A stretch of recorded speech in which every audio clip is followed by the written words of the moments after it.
So what's the first rule of investing? Don't lose money. What's the second rule of investing? See rule number 1.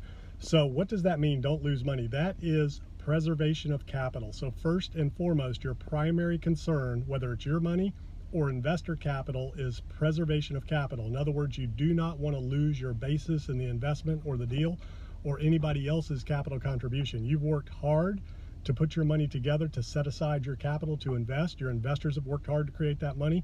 And when you lose your capital, you have to do 2 to 3 times the work from a tax basis to recoup that investment. Then you've lost the ROI over time on that investment that it took you to make it in the first place, and to reinvest it, deploy it, and then ultimately lose it. So whenever you think about an investment, it's always about preservation of capital. There's narratives out there where people will tell you just be a long-term investor, just buy, lock it away, and never look at it no matter what it is.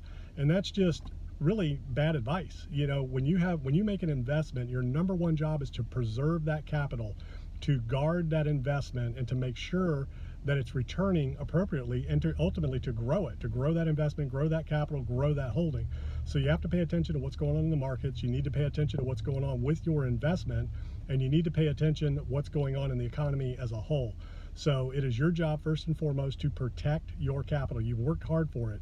A lot of people have worked their entire lives to be able to put away some money and to be able to save it. So you've got to know where it's going. You need to understand your investments and the underlying assets that are supporting that investment.